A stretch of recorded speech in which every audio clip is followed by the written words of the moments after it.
What's up guys, welcome to my channel. My name is Austin and today we're going to talk about my favorite lens, which is the Sigma 18-35 f1.8. First of all, before we get started, if you are new here, thanks for tuning in. This channel is all about filmmaking, photography, tips and tricks, tutorials, tech reviews, all kinds of stuff like that. So if you are interested in that, please consider subscribing. To start off this review, I do want to say this is definitely not a scientific review. There's plenty of channels and videos that talk about that. I'm going to talk to you about experiences and pros and cons about this lens. Now first, let's start out with the cons. Get the bad stuff out of the way and get it over with so we can get into the good stuff. So the cons of this lens. Well, there's not a whole lot of them. Now one very specific con that bothers me, and if you are a photographer will probably bother you, is autofocus. Now, the autofocus is actually really great on this lens. So what do I mean by autofocus issues? Well, the autofocus, when looking through the viewfinder, it'll look like you have focus, but then when you take the picture and look at it, it's actually slightly out of focus. I don't exactly know what it is. I'm assuming it's a software thing or firmware thing with this lens, although I don't have the issue every time. It's only sometimes. But as soon as you start using the actual screen to take the photo, it focuses dead on every time. And it's actually pretty fast. It's pretty good. Again, it's not the best. If you're looking for the best of the best autofocus out of a lens, then this is probably not for you. But if you're looking for the best video quality, which I'll get into later, then this is probably one of your choices. Now, another con that isn't necessarily with the lens's performance itself, it's more about the fact that it's 18-35.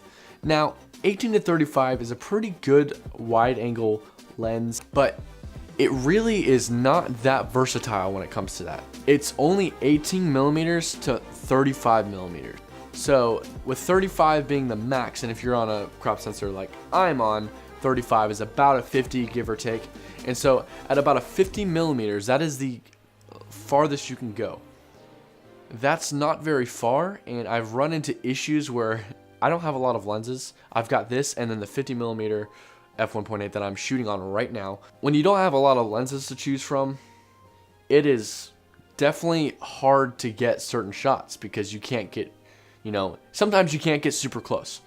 But at the same time, it presents a pro, which is it gets you closer to what you're working on. So it forces you to find new angles, it forces you to find new ways to do things, but those are really the only cons that I've had with it since I've had it. And now from this moment on, as I talk about the pros and my experience with it, I'm going to go ahead and switch over to that lens right now that we have a lens on. Let's get to the pros. The first pro is the image quality of this lens.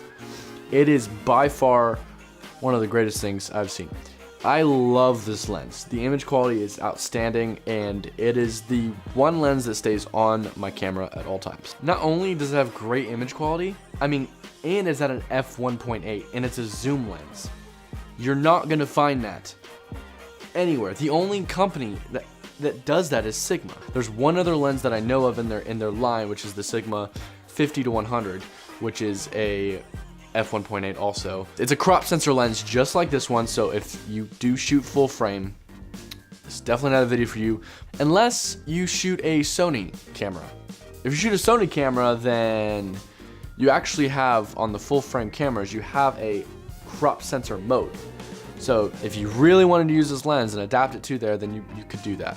So needless to say, image quality on this, absolutely amazing, especially for the price. Which brings me to my next point, which is the price of this lens.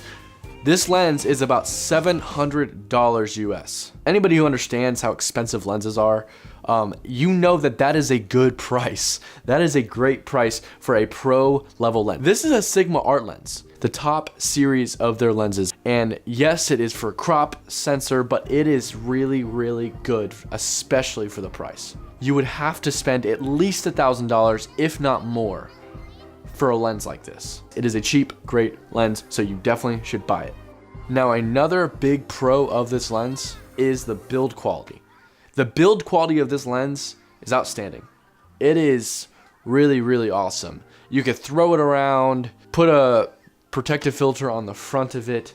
and call it a day. You are good to go. I wouldn't suggest throwing the lens. Don't actually do that. Don't throw your lens if you're that person who does that. I don't know. But anyways, pretty much all metal besides some rubber for the focus ring and for the zoom ring. Other than that, it's pretty much metal. It's pretty heavy, which I actually prefer. Now, who would I recommend this lens to? Anybody. If you're a photographer, filmmaker, if you're a beginning filmmaker, a amateur filmmaker, if you're a professional filmmaker, I don't care where you are, but if you can afford to get this lens, just buy it. Unless you have a full frame. Sorry, full frame friends. For you crop censored of any kind of crop, whether it be Micro Four Thirds or APS-C, if you have the money, buy this lens. I think it's amazing. Works great. Never fails on me. I leave it on my camera most of the time unless I'm trying to travel super, super light. And if you had to choose one lens to have on your camera all the time, this is the lens for you. If you liked this video, please make sure to hit that like button right down below here, or it's somewhere over here. Hit that like button and also the subscribe button down there if you want to see more content like this. I've got plenty of stuff that I'm going to be reviewing soon that I use. If you're interested in that, make sure you subscribe to the channel and keep updated for new and upcoming stuff. Definitely hit that little bell icon down below so that you can be updated and notified when I post a new video. Thank you so much for watching.